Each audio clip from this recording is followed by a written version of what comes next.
Alright, you boleh start lah. Hi everyone and welcome to our forum tonight. First and foremost, I would like to welcome our audience for being here with us on a lovely day tonight. My name is Muhammad Noh Aiman from University Kebangsaan Malaysia, and tonight we would be discussing a common yet misunderstood topic within our community: stigma against people with mental health issue. Together with us tonight, we have our first panelist, Mr. Alif Ashraf, who has been diagnosed with depression for over 10 years. He came in here today to share his part of the story. Hi, Mr. Alif. How are you doing today? Hi Aiman, I'm doing great. On my left side, we have our second panelist, Mr. Sharwin, a mental health advocate. Mr. Sharwin had been spreading awareness regarding mental health for over 3 years. Hi, Mr. Sharwin. How are you today? Hi Aiman, I am doing great. Thank you for asking. Our third panelist is well-experienced psychiatrist, Dr. Nurul Izzah from your psychiatric clinic. She had been in this field for over 15 years. She had encountered some of challenging cases throughout her journey as a psychiatrist. How are you, doctor? Hello, Aiman. I'm doing great as well. Last but not least, I would like to introduce our last panel, Dr. Nur Amira. She is a psychologist with working experience for over 15 years at a Serene Psychological Services. How are you, doctor? Hi, Aiman. I'm doing great. Thank you for asking. Alright, as we all know, many people have mental health problem today. The COVID-19 pandemic also give a major effect on our life. Public health actions such as social distancing are necessary to reduce the spread of COVID-19, but they can make us feel isolated, lonely, increase stress and anxiety. I would like to ask Dr. Iza.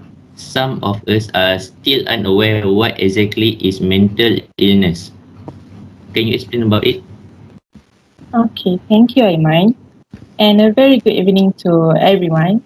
It is a great question. So, mental illness is a common disease that affects a person's thinking, emotion, behavior, and also can cause functional impairment that refers to limitation due to the illness. As people with the disease may not carry out certain function in their life, in their daily life.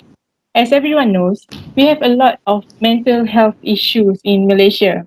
The common issues that we have in Malaysia include schizophrenia, major depressive disorder, and bipolar disorder.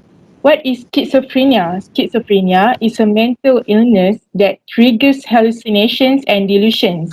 These symptoms usually start between 16 to 30 years old. Hallucinations here refer to a sensory perception in the absence of stimuli, and delusion is a false and fixed belief. The common form of hallucination is auditory hallucination, which is also known as paracusia, the perceptions of hearing sounds without identifiable external stimuli. Okay, for the next issue is depressive disorder, or we call it as depression. It is a disease that is closely related with the feelings of sadness, restlessness, or guilty, which can affect someone to lose interest in their routine activities. Depression can lead someone to go through changes in their appetites and sleeping habits, feeling fatigue, slow in thinking or movement, as well as reduction in concentration. It can happen to anyone, and it is not a sign of weakness, but the failure to treat the disease may lead to thoughts of dying and also suicide attempts. And the last but not least, bipolar disorder, which is also known as manic depressive illness. This is the disease might cause patients to have intense emotional state resulting in unusual shift in mood, energy, activity levels, and the ability to carry out everyday tasks. But not all of these mental health issues need medication. Some of them need to refer to psychologists for further treatment. Thank you. Interesting. From what Dr. Iza have said, now we know the common mental health disorder in Malaysia as are schizophrenia, major depressive disorder, and bipolar disorder. We are aware about the psychiatrists. However, in Malaysia, we seldom heard about the psychologists. I would like to ask our fourth panelist, Dr. Amira. Is there any difference between the psychologist and the psychiatrist?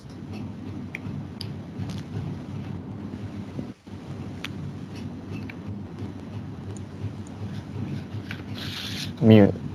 You. Sorry, Amira, you are mute. Oh, I'm sorry for that. Firstly, I would like to thank Aiman for inviting us today. Yes, there is a difference between a psychiatrist and a psychologist. A psychiatrist is someone or a doctor with a Doctor of Medicine degree, also known as MD. They mainly diagnose, treat, and help prevent mental, emotional, and behavior disorder by using psychiatric medicine, physical exams, and also lab tests. On the other hand, a psychologist usually holds a doctoral degree, also known as PhD. We specialize in the science of behaviors, emotions, and thoughts. Psychologists treat a range of issues from relationship problems to mental illness through counseling. An easier way for people to understand is that a psychiatrist is someone or a doctor who can prescribe and diagnose a patient with medication if necessary, whereas a psychologist is someone who provides a therapy and we are not able to prescribe our patient with medication. Thank you. So basically, psychologists and psychiatrists are different, even both professions are in the mental health field. We are part of the society, and this is no exception for people who are suffering with mental illness. Mental illness may be the cause of the crime because people who have mental illness they don't get the moral support from anyone. Lately, most of the criminals in our country have mental illness patient. I would like to ask Mr. Sharwin, how does the mental illness patients involved in crime activities and how prison life affect themselves? Thank you, Ayman, for that interesting questions. We have to know first that mental illness can be defined as health condition that alters person's thinking, feeling, or behavior, or all three, and that causes the person distress and difficulty in functioning. Mental disorders are not necessarily the cause of violence. Individuals who are mentally ill are far more likely to be a victim of violence than to be violent. Individuals who are mentally ill are stigmatized against and charged in criminal justice system even for minor offences because they are deemed dangerous due to their mental illness. Mental illness is a risk factor for developing a substance abuse disorder or substance dependence. Due to stigmatization of mental illness and attention grabbing headlines, much of the attention has been on the association between mental illness and violence. The dark side of mental illness is not that individuals who are mentally ill will be violent, but rather they will be violated and victimized far more frequently than someone without a mental illness. Imprisonment can usually affect the thinking and behavior of a person and cause several levels of depression. However, the psychological impact on each prisoner varies with time, situation, and place. For some, the prison experience can be frightening and depressing, which take many years to overcome. During their time in prison, the offenders tend to relive the moment of their crime. This makes them feel guilty and remorseful. Constantly having these thoughts may result in several depression. Prisoner, Prisoners feel loneliness as they are isolated from their family and loved ones. They recall the days spent outside of prison. This thought of loneliness creates the mental condition of anxiety and depression. Evidence suggests that Better engagement in treatment for person with mental illness upon re-entry does reduce the risk of committing a serious crime. Participate in mental health code reduces the risk of violent offending for justice involved individuals with mental illness. Treatment can include medications which will calm their nerves or anger management or therapy or counseling where they could let it all out without having to bottle to problem inside. Thank you. That is quite a fact that we learned tonight. Our conditions such as stress, anxiety, and depression can affect our mental health and disrupt a person's routine. Okay, now is the time we're waiting for. We want to hear the voice of one of the people who have been suffering with mental problems, Mr. Alif. Can you share with us about impact of depression based on your experience? Okay, thank you, Aiman. I am Alif Ashraf, one of the survivors of depression, and I am still undergoing some treatment to make mental health become stable. Based on my experience, it has some negative effects on me. First, it reduced my hope to live. My hope to recover from mental illness, which is depression, is reduced because people around me do not support and not give high expectation for me to fight depression. My parents also give up on me and I need to fight alone. This happened because they don't see any hope for mentally ill to recover. Not only that, I also have lower self-esteem and difficulty to communicate with other people. But thanks to God, tonight I was given some strength to give a speech in this forum. During my fight with depression, I was ignored by other people and they looked at me with mean eyes. People who have a mental illness may easily lead way to misinformation, assumption, and stereotypes. Even though time have changed and with its opinion, there is still a social stigma surrounding mental illness. Mentally ill people are dangerous and should be locked in a hospital forever. Mentally ill people need somebody to take care of them. These are often the expression used to describe people with a mental illness. People think that someone with mental health is at fault because they think they are weak and just let it happen. I have experienced a discrimination during I go to a shop. When I went to a shop to buy some snack, one of my neighbors saw me and they took her children away from me and looked at me like I was some sort of virus and gave me a mean eye like she want me to go away from this shop. That kind of behavior really offends me and I hope it doesn't happen to other mentally ill. Thank you. That is brave of you, Mr. Alif, to share your personal experience to, with us tonight. Mental health problems should not be thought of any different from physical illnesses. Dr. Iza, you have treated many patients since the first day you became a psychiatrist. What are the most challenging cases you ever treated? Thank you, Aiman. So, as for my opinion, I think there is one mental health issue named obsessive compulsive and related disorder, or we know it as OCD. This OCD is made up of two different parts, which is obsession and compulsion. Obsession are unwanted thoughts, ideas, or argue that are distressing for people with OCD. For example, they are always concerned about cleanliness or infection that might harm them. They also scared that something bad will happen and having an inappropriate thoughts such as suicide. They also concerned about their identity and always feeling something is just not right. Then compulsion.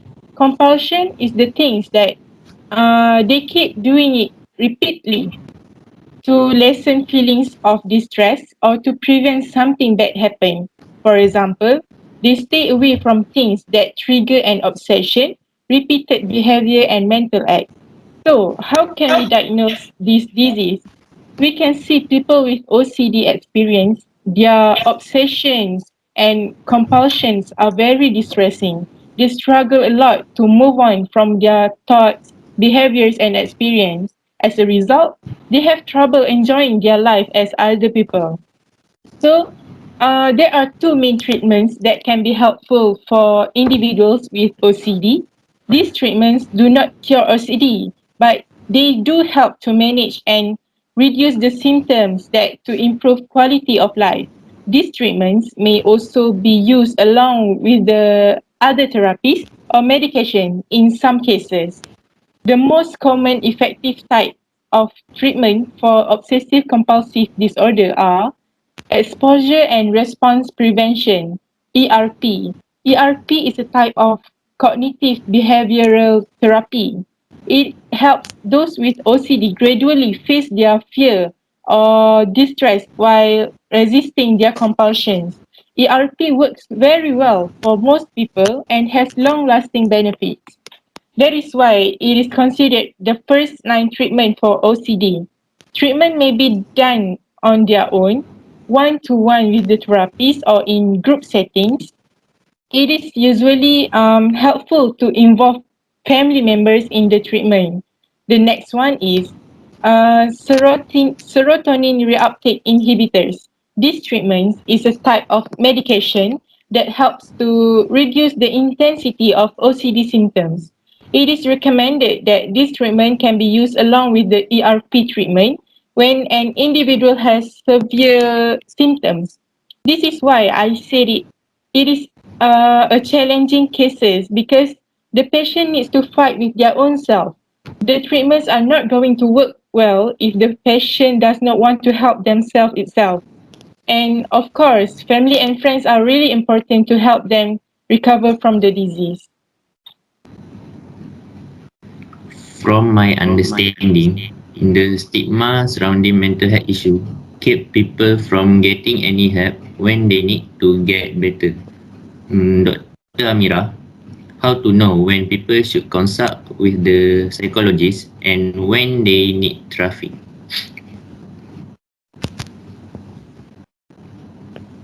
Right. Muted. Sorry for that. Um, to answer your question, Aiman, there are multiple reasons to know when you should consult a psychologist. As for example, here in HUKM, what we what we go through, the process is that a patient must first seek a psychiatrist first, get the diagnosis and also medication if needed, and also they need a referral letter from the psychiatrist. If the patient is qualified to go to a therapy and is needed to undergo a therapy, the patient will be sent to us, the psychologist, in order for them to get a therapy. For example, like OCD patient, like what Dr. Iza mentioned, therapy can help people who have OCD. If but in some state, they does not require a reference letter from a psychiatrist. You can just walk into a psychologist clinic and ask them to help you to cope with any issue that you were dealing with. So how can one assess themselves to see whether they should visit a psychologist or not? There are a few reasons. There are a lot of reasons actually of to why people visit a psychologist. One of it being if they couldn't cope with the loss of someone they love. The grief is so painful for them to manage. They couldn't cope with it, so they come to us to seek help. And secondly is because they are dealing with stress and anxiety, probably stress at home or stress at the workplace or stress in the society itself. If they are struggling with any stress or they have some anxiety, like general anxiety disorder, that is one of the reasons why they come to us. We will help them to find the cause of their problem as well as appropriate ways for them to overcome this problem. But one of the most common reason people visit psychologists is due to their struggle with mental health issues. For example, like Alif said just now, yeah, that he was going to depression and he felt as if no one was helping him at that point and he was dealing with a lot of negative thoughts. So during at that moment, if he come to us, we will help him to feel better, along with helping him to deal with all his negative thoughts. To answer your second question, Ayman, therapy. What is therapy actually means? So therapy is the process of meeting a counselor or psychotherapist for the purpose of resolving problematic behaviors, belief, feelings, and related physical symptoms. Therapy uses an interpersonal relationship to help develop the client's self-understanding and to make changes into one's life. So there are many type of therapy. We also have CBT, cognitive behavior therapy, and also dialectic behavior therapy. The newest one is the DBT. So the most common one is obviously cognitive behavior therapy, as what Dr. Iza had mentioned previously. So cognitive behavior therapy, or short form as CBT, is a form of psychotherapy directed at a person at present time issues and based on the idea that an individual thinks and feels that affect the person's behavior. So CBT is appropriate to all ages, it doesn't matter, and it also helpful for individual, families, or even couple. It has been found effectively to actually treat people with having depression, general anxiety disorder, PTSD, stress, anger issue, and even panic disorder. CBT also can be effective and act as an intervention for chronic pain associated with distress. So we can see that CBT is most commonly and widely used therapy for anxiety disorder. It had been proven so many times. We had seen tremendous result from people who did go through CBT in his or her previous condition. Right. Thank you. Interesting. According to Dr. Amira just now, our mental health influence how we think, feel, and behave in daily life. So, Mr. Alif, you have been through this before. How you overcome your depression? Did you visit the counselor? Or maybe there are tips on how you overcome your depression that you can share with the audience tonight. Okay, thank you, Aiman. Okay, for the first question, yes, I visit the counselor. Okay, then for the tip, I don't have a very special one, but this will give you hope to other mentally ill. For the first one, tell yourself your illness does not define you. If you have bipolar disorder, say I have bipolar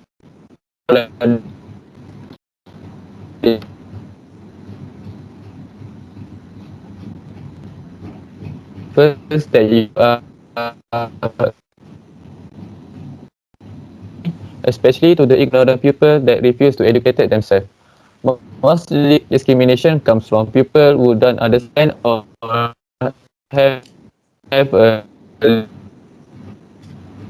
learn, not yours. We also can educate them with some useful facts about no illness of any kind should be looked down upon, but mental illness is. Mental health is not only looked down upon by people, but also by the media in movies and other forms. No one knows how this stigma started, but why they do know is it needs to end. The stigma surrounding mental health is a major factor hindering stereotypes and discrimination. During the time I felt depression, many people criticized me, especially Muslim told me I don't have iman and my iman is weak. That's why I got this depression. Maybe this is true, but that is not the main reason I got depressed. Every day I perform prayer, read Al-Quran, learn about religion, but I still get this illness. This depression comes from the stress I got during MCO. During that time, I lost my house, my car, my girlfriend, and my friend.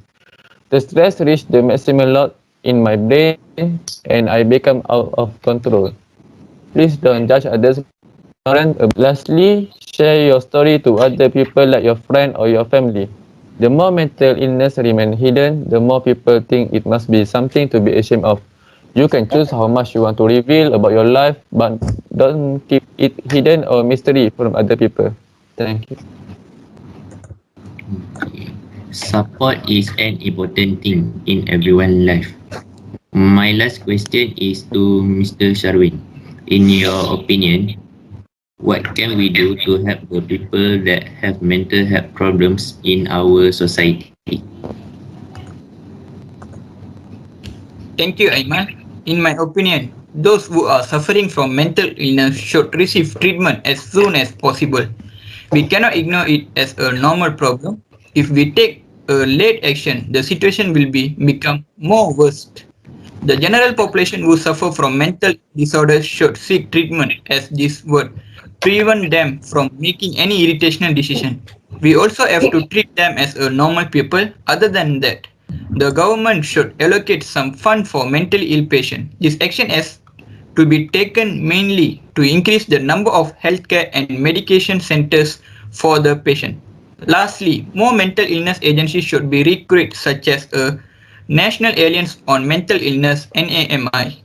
These agencies should provide a place for people living with mental health issues and their caregivers to share their stories and prevent and cure all mental illness through clinical research. Thank you. Interesting. With that last question, we have come to the end of our forum tonight. Thank you for lending your ears in our discussion. The stigma of mental health problem is very real. Everyone has a role in diffusing mental health stigma. People should educate themselves about mental health issues and better comprehend what life is like for those living with this. Our heart goes towards everyone who is going through hard times. Remember that you are not alone. Stay safe and thank you once again.